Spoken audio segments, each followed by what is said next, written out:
안녕하세요. 기획자가 코로나19에 걸려서 영상 올리는 게 많이 늦었네요. 오늘은 2022년 2분기 방영작 평가를 할 건데 2분기 방영작 전부를 평가하지는 않을 거고 열대짝풍 정도 평가해 보도록 하겠습니다. 그리고 9분 만에 끝내도록 할게요. 여러분의 시간은 소중하니까요. 이번 영상에도 어김없이 이벤트가 있으니 많은 참여 부탁드리고 부족함이 많은 영상이지만 끝까지 봐주시면 감사하겠습니다. 9분 만에 끝내야 하니까 줄거리는 가급적이면 생략할게요. 시작해보겠습니다. 첫 번째로 평가할 2022년 2분기 방영작은 파티피플 공명입니다. 파티피플 공명은 우리나라에서는 소위 인싸 공명으로도 불리는 작품인데 오프닝이 되게 인상적이고 오프닝에 삽입된 곡이 중독성이 있더라고요. 그리고 엔딩에 삽입된 곡은 미이마루 GT의 노래인 기분 업업을 재편곡한 곡이라서 놀랐습니다. 더군다나 이 작품은 초반부가 아주 강렬해서 한 5월 초까지만 해도 나중에 무조건 추천을 해야겠다는 생각을 했어요. 근데 중반부랑 종반부는 초반부와는 다르게 강렬하지가 않고 종반부로 갈수록 힘이 빠지는 게 눈에 보이더라고요. 그래서 좀 아쉬웠습니다. 물론 종반부로 갈수록 힘이 빠지는 걸 감안해도 파티피플 공명은 잘 만든 작품이긴 해요. 하지만 초반부에 비해 종반부가 재미없는 것도 팩트라서 파티피플 공명에 엄청 좋은 점수를 주기는 힘들 것 같습니다. 그러나 2022년 2분기 방영작 중에서 이 작품보다 완성도가 높은 작품이 많지 않고 적지 않은 존재감을 과시한 작품이라는 점을 고려하면 볼 가치는 충분히 있는 것 같아서 추천은 하도록 하겠습니다. 두 번째로 평가할 2022년 2분기 방영작은 데아이몬입니다. 인커리지 필름스가 제작한 데아이몬은 화과자를 판매하는 가게인 녹송에서 일하는 사람들의 이야기를 담은 작품인데 자극적이거나 선정적인 장면이 아예 없어서 누구나 볼 수 있고 치명적인 결점도 없으며 시청자의 마음을 훈훈하게 만드는 스토리가 강점인 작품입니다. 요새 이런 작품 보기 진짜 힘들거든요. 그래서 데아이몬은 여러분이 꼭 봤으면 하는 2022년 2분기 방영작 중 하나이기 때문에 추천하도록 하겠습니다.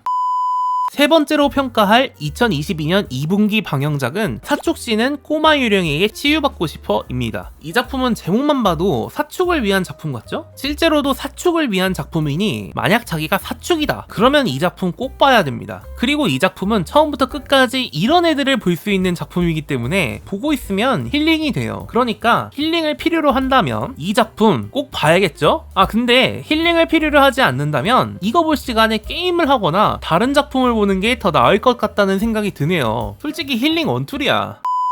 네 번째로 평가할 2022년 2분기 방영작은 쿠노이치 츠바키의 속마음입니다. 쿠노이치 츠바키의 속마음은 요새 잘나가는 클로버웍스가 제작을 맡은 작품임에도 불구하고 무난함 그 자체여서 범작 그 이상도 그 이하도 아니라고 생각합니다. 그래서 미소녀가 많이 등장하는 작품 혹은 쿠노이치가 등장하는 작품을 선호하는 사람이 아니라면 최우선으로 볼 작품을 선택할 때 쿠노이치 츠바키의 속마음은 제외해도 될 것 같고 추천도 하지 않겠습니다. 작품이 너무 무난해서 추천하기가 좀 그래.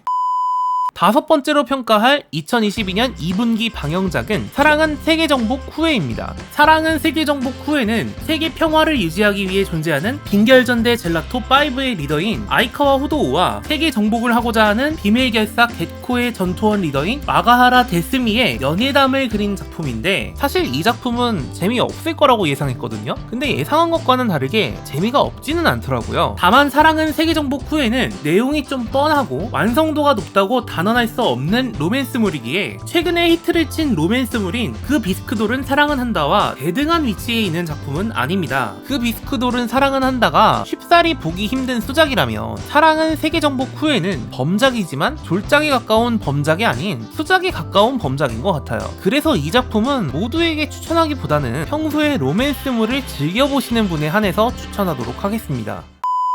여섯 번째로 평가할 2022년 2분기 방영작은 스파이 패밀리입니다. 스파이 패밀리는 현재 평가가 좋은 제작사인 클로버웍스와 위트 스튜디오가 공동 제작을 한 작품이고 2022년 2분기 방영작 중에 가장 인기가 많은 작품이기 때문에 긴 말 않겠습니다. 스파이 패밀리는 원작을 안 봤다면 반드시 보시고 원작을 봤더라도 시간적 여유가 없는 게 아니라면 봐야 된다고 생각합니다. 스토리를 아는데 왜 보냐고요? 아니 귀여운 아냐랑 예쁜 요르가 움직이는데 스토리를 알아도 봐야 되는 거 아닌가? 그리고 남들 다 보는데 안 보면 좀 그렇잖아. 그러니까 봐야겠죠? 7번째로 평가할 2022년 2분기 방영작은 방패용사 성공담 2기입니다. 방패용사 성공담 2기는 1기에서 2기로 넘어오면서 감독이 변경되었는데 처음부터 끝까지 실망의 연속이었습니다. 방패용사 성공담은 1기가 남에게 추천할 만한 작품이었다면 2기는 남에게 추천하면 맞아 죽는 작품이라고 생각합니다. 2기는 정말 재미도 없고 완성도도 낮고 경쟁력도 없고 총치적 난국이라는 말이 어울리는 것 같아요. 이렇게 된 이상 3기에서 2기의 실패를 만회해야 하는데 만회할 수 있을까요? 힘들 것 같은데 제발 만회했으면 좋겠습니다. 예전에 이 영상에서 1기 추천했단 말이야.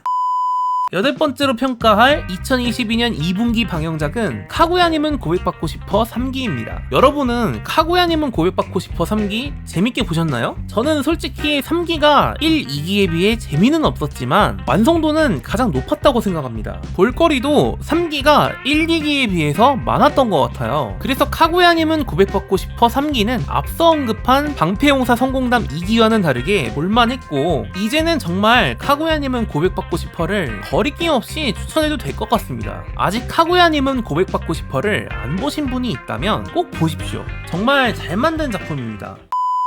9번째로 평가할 2022년 2분기 방영작은 해골기사님은 지금 이세계 모험 중입니다. 이 작품은 1화 시작부터 겁탈을 하려는 장면이 나와서 깜짝 놀랐던 기억이 있고 해골이 주인공이라는 게 인상적이었습니다. 그리고 등장인물 중에 폰타라는 캐릭터가 정말 귀엽더라고요. 나만 볼 수 없으니까 여러분한테도 보여드릴게요. 얘가 폰타인데 귀엽죠? 이 작품 폰타 때문에 끝까지 본 사람 분명 있을 거야. 그래서 이 작품 추천하냐고요? 글쎄요. 해골기사님은 지금 이 세계 모험 중이 졸작은 아니긴 한데 수작도 아니고 흔하디 흔한 덤작이라고 생각해서 추천할 만한 작품은 아닌 것 같습니다. 근데 볼 거 다 보고 진짜 볼 거 없을 때 이 작품을 보는 건 괜찮을지도. 방패용사 성공담 2기처럼 졸작은 아니니까.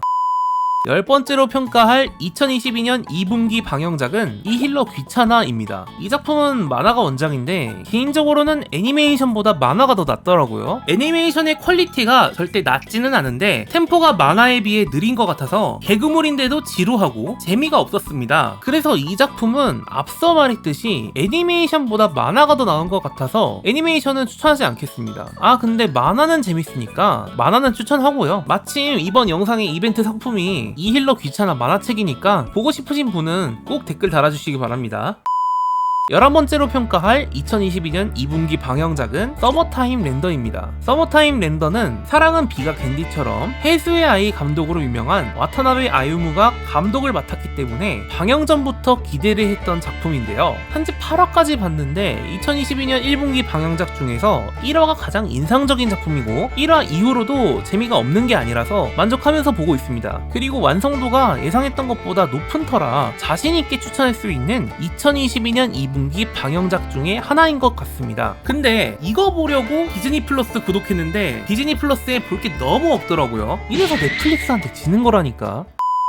12번째로 평가할, 마지막으로 평가할 2022년 2분기 방영작은 처형소녀의 살아가는 길입니다. 왜 마지막이냐고요? 사실 평가할 작품이 더 있긴 한데 나중에 해도 문제없을 것 같아서 이 작품 평가를 끝으로 이번 영상은 마쳐도 될 것 같아요. 어차피 채널 망해서 많이 안 보잖아. 아무튼 처형소녀의 살아가는 길 평가를 해보자면 이 작품도 앞서 언급한 서머타임 랜더 못지않게 1화가 인상적인 작품인데 서머타임 랜더와는 다르게 완성도가 높지는 않고 재미있는 작품이라고 단언하기도 어려운 작품이어서 추천은 하지 않겠습니다. 하지만 이 작품도 졸작은 아니라고 생각해서 해골기사님은 지금 이 세계 모험 중처럼 볼 거 다 보고 정 볼 거 없을 때 볼만한 작품인 것 같아요. 오늘은 이쯤에서 끝내도록 하겠습니다.